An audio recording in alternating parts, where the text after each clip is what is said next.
ついに東方ロストワード4周年最終回生放送が放送されたぜ。おお、一体4周年最後の新キャラは誰なのか？どんなイベントになるのか早速教えてください。今回も知らないと大損する特別なキャンペーンばかりなので最後まで要チェックだぜ。それではまずはじめに、東方 MV プロジェクト情報についてだ。レリックキャラクターの登場がわかる MV プロジェクトの情報は重要なのでお願いしますよ。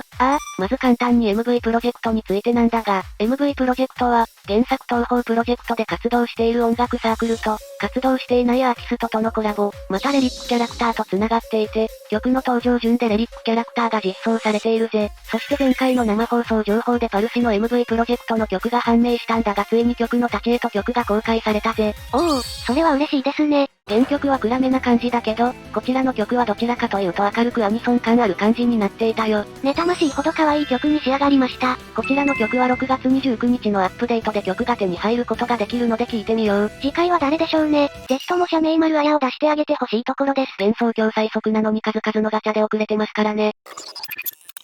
さて、ここからはゲーム情報なんだが、イベントログインボーナス後半で期間中、ログインでアイテムをプレゼントされるんだ。ログインするだけで生後の絵札を集められるのはでかいのでしっかりログインしたいところですわ。絵札の虹色に輝く舞台は水着ゆゆこなんかとか相性がいいので、持っておくと重宝すると思うぜ。そしてみんな大好き降臨堂ルーレットが開催されるぜ。おお、ログインするだけでガチャがたくさんできる最高のコンテンツきた。こちらはログインすると、ルーレットがスタート。10回、20回、30回、100回のうち、当選した回数分のお祈りができるようになるよ。30回ならば150個結晶をもらったようなもんですからね。ただこちらは当日分のみ有効のため、すぐにお祈りしないと公開することになるので注意だぜ。お祈りルーレットは開催中、10日分まで行えれるよ。また最終日は必ず100連が当たるようだぜ。100連もできるって最高すぎじゃん。期間中必ず10日はログインしないとですよ。しかも今回の対象キャラクターには、2022年6月末までに終了したお祈りで登場した A シリーズを含むフェス限定超フェス限定キャラクターが含まれているんだ。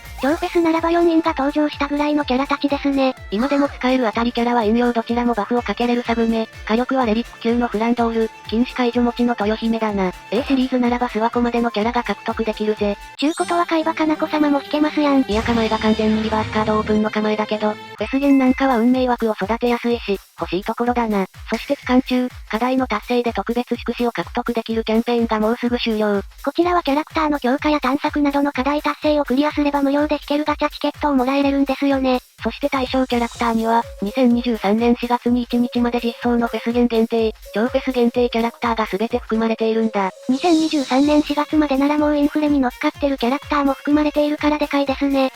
当たりどころは地下ハイプ各地獄組だな。超フェス最強キャラについてまた復習しておきますよ。こちらは最大300連ガチャが無料で引けるので、この機会にゲームをプレイして仲間を増やそう。仲間増えるだけでも、イベント攻略、お使い攻略につながるので、最後までしっかりと引いておきたいところだ。課題の詳細については、ゲーム内課題ボタンからご確認できるようになっていますよ。そしてこちらの終了日時は2024年7月20日とあともう少しなので課題達成がまだな方はしておこう。エクストラステージもまだやろうと思えば間に合うはずなので諦めずにやりましょう。そしてデイリー探索ドロップ3倍キャンペーンが開催。期間中、デイリー探索におけるアイテムのドロップ確率が3倍になるぜ。おお、通常の3倍は強すぎる。運命値100のキャラ連れていけばめちゃくちゃもらえれるやん。それに関してはドロップ3倍は、通常のドロップ報酬のみにかかり、運命ドロップには影響しないらしい。あらま、さすがにそうなのね。開始日時は2024年5月1日から終了日時は2024年5月14日となっているよ。続いてコウマ島が開催されているぜ。コウマ島は階級をクリアしていけば豪華報酬がもらえるコンテンツですよ。ただ優先度的にはイベントの方が強いので、まずはイベントをクリアするといいぜ。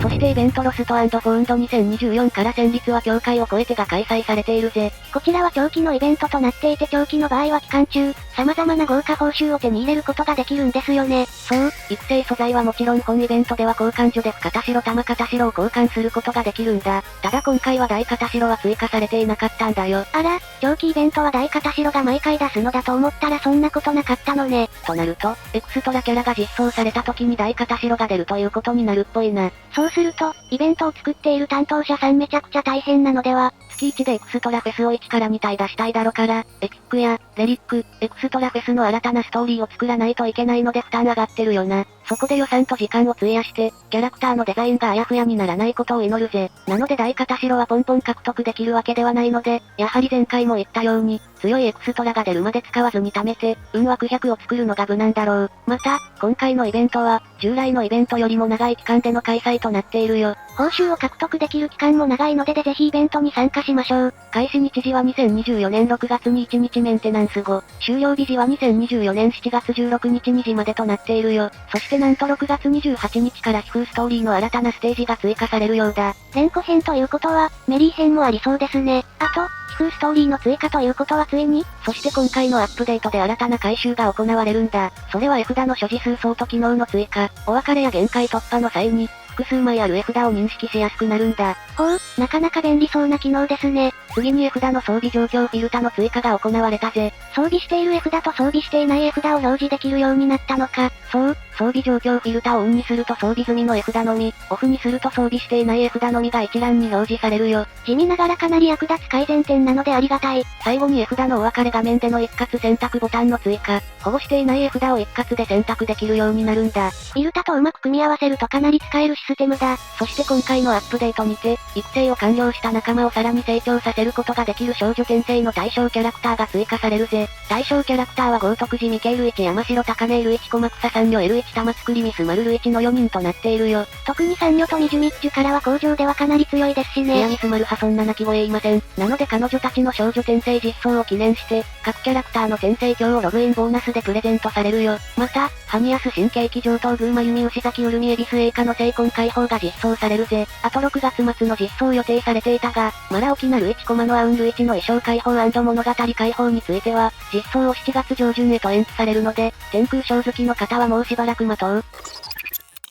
さてここからはみんな大好きガチャ情報だぜ。まずイベントロスト&フォーンド2024から戦慄は境界を越えてピックアップお祈りが開催。ルナサプリズムリバー L1 メルランプリズムリバー L1 リリカプリズムリバー L1 の登場確率がアップしたお祈りが登場。ついでにステップアップお祈りが開催されるよ。いや誰が引くねん。さすがにこの L1 プリズムリバーはもう古いし正直みんな持ってるだろうし前回のガチャ優先度ランキングでも紹介したステップアップガチャの1回目でも渋るでしょ。まあプリズムリバー好きの方で今ではなくガチャで引き当てたいという方は引いてみよう。もちろんだがショップにてルナサプリズムリバー L1 メルランプリズムリバー L1 リリカプリズムリバー L1 の新衣装が登場。今回登場する新衣装は、2024年6月1日のメンテナンス後より開催されるイベントロスト&フォーンド2024から戦慄は境界を越えてにて、衣装ボーナスの対象となっているよ。ボーナス衣装はイベントポイントの獲得アップにつながるので気になる方は交換するといいですよ。続いて超フェス確定ステップアップが開催されるんだ。ステップアップということで、引けば引くほど当たる確率が上がるガチャだ。おお、これはなかなかコスパ良さそうじゃないですか？初回半額だし、5回目は確定だし。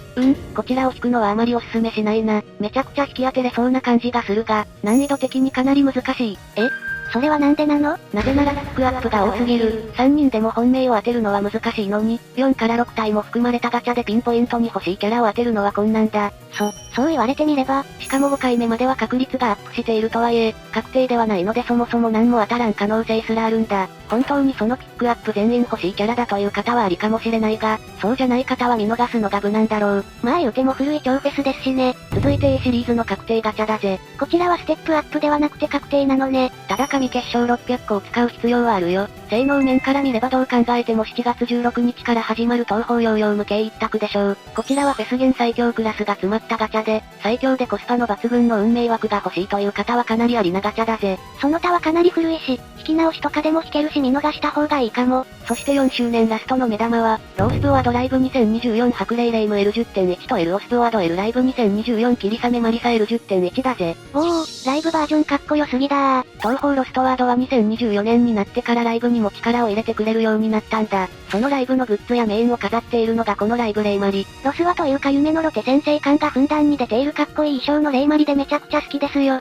そんな二人がなんとゲームキャラとして登場。かなりナイスアイデアですね。さあ、まずはじめにマリサのライブバージョンを紹介していくぜ。強さは7800であり、エピックキャラクターとなっているぜ。前回の優先すべきガチャランキングで紹介したけど、エピックはコスパ悪い部類なので性能が気になるところですね。エピックがなぜコスパ悪いのか気になる方はこちらの優先すべきガチャを見るといいですよ。ステータスを見ると陰攻撃に強いマリサとなっているぜ。陰攻撃型マリサって珍しい。ただ1750は低いですね。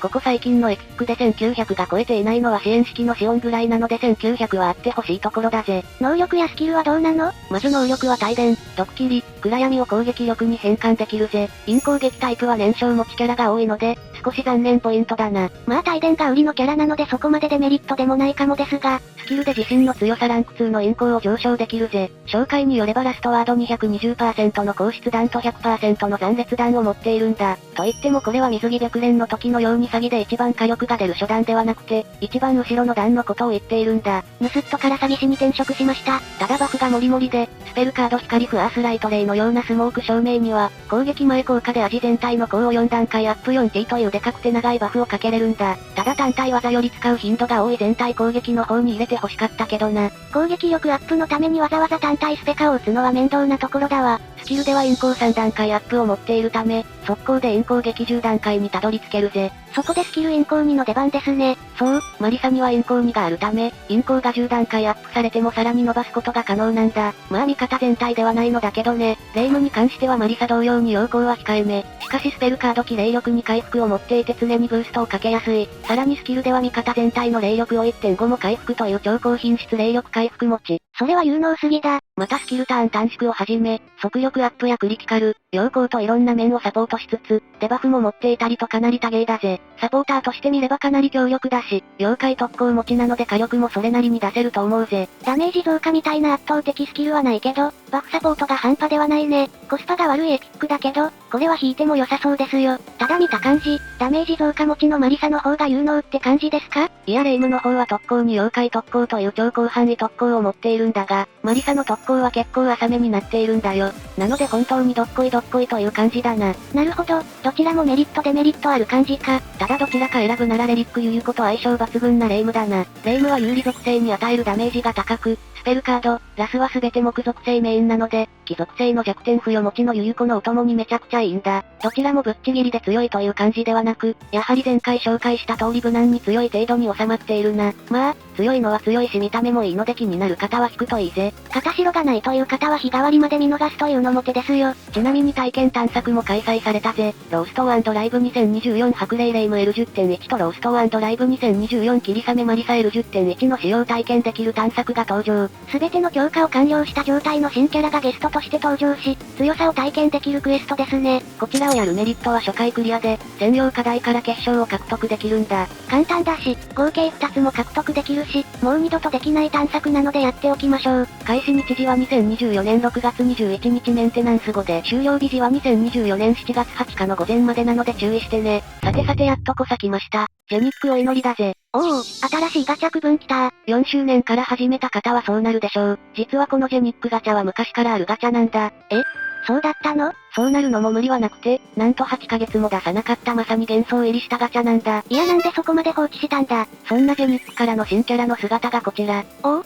またレンコとメリーが主で旧作キャラから無月と現月ですか。8ヶ月経ち判明したが、このジェニックガチャはどうやらタッグというよりも、気風クラブのレンコとメリーに取り付いた旧作キャラの2人組となっているようだ。はなるほどですね。さて皆さん、これについてどう思いますか？悪くはないけど、もったいない印象ですよ。だよな。またも気風クラブだと新鮮味がないし、何よりも私たちの求めているのってウィンバンキャラと旧作キャラがタッグするという夢のような組み合わせを求めているはずなのよ。間違いなくそれですよね。また多分、旧作キャラはバトルだけ使わされて、肝心なホームはレンコとメリーが喋るという形になるはずだろう。この仕様は愛着はきづらいんですよ。この仕様について、なんかそうじゃない感があると感じたのは私だけではないと思うのよ。ストーリーと予算的に仕方がないのかもね。別にレリックから有用してストーリー的やウレリック昨夜の片手剣バージョンとかにすれば面白いと思うんだが、まあ気風クラブメインは確定ではないので今後に期待だな。性能についてはレンコ現月はジェニックらしくステータスは非常に高く、陰光が2000超え、ラストワード使用時に自身の陰光の強さランクリを上昇させ、有利属性に与えるダメージが 40% 上昇する。ここだけでも控えめにされがちなエピックなんかと違う感じがあるわ。能力で結界以上燃焼暗闇は速力命中回避に変換。またスキルなんかで結界以上暗闇を多数付与し、ブレイクできるそうだ。また筆頭すべき仲間の数に応じてバフが伸びる共鳴は、クリティカルダメージが上昇というものになっているぜ。インコー型だしクリティカル増加ならメリー&ミマと相性いいね。こちらも体験探索があるのでやっておくといいぜ。結晶ももらえれるしな。あれメリーの方は？メリーの方は姿はできているが、実装はまだのようだ。にしてもメリーなぜか毎回この困り顔なのよね。原作だとレンコよりもはっちゃけているのにね。続いての新キャラクターは超フェス旗の心だぜ。ゲーミング心いいじゃんいいじゃん。やはり超フェスのデザインは完璧だよね。お面の代わりにスマホみたいなので顔の表情を変化させるというセンスはかなりいい。この心は速攻式の陽光型だぜ。160% という強力な残裂弾を持っているのが魅力だな。また暗闇ブレイクができるようなので、おそらくメリーの方は陽気の暗闇ブレイク型なので相性がいいと思うぜ。速攻式は強キャラになりやすいので楽しみなキャラクターだ。そして最後にグッズ情報なんだが、前回紹介した読売ランドでロスワの新たなグッズが先行販売されることになったんだ。これから行く人には朗報ですね。グッズは夏らしく水着キャラ一式になっているよ。また大東宝展示会ではアロハシャツが販売されるぜ。アロハシャツ？ビートマリオさんなりきりセット的な？いや、そうではない。だいぶ人を選ぶ商品だが、気になる方は大東宝展示会に行こう。そして最後になんとロスワライブの映像が無料で公開されるようだ。おお、無料で公開とは、やはり行きたかったという方も多いと思うので、これは嬉しいですね。7月末から8月上旬にかけて放送されるので見てみよう。さて今回はここまで。視聴者さんはライブレイムとマリサどちらを引くか良ければコメントで教えてくださいね。またロスワの情報だけではなくて、読売ランドのコラボの現地調査情報も紹介しているので見に行ってみてね。それではここまでご視聴ありがとうございました。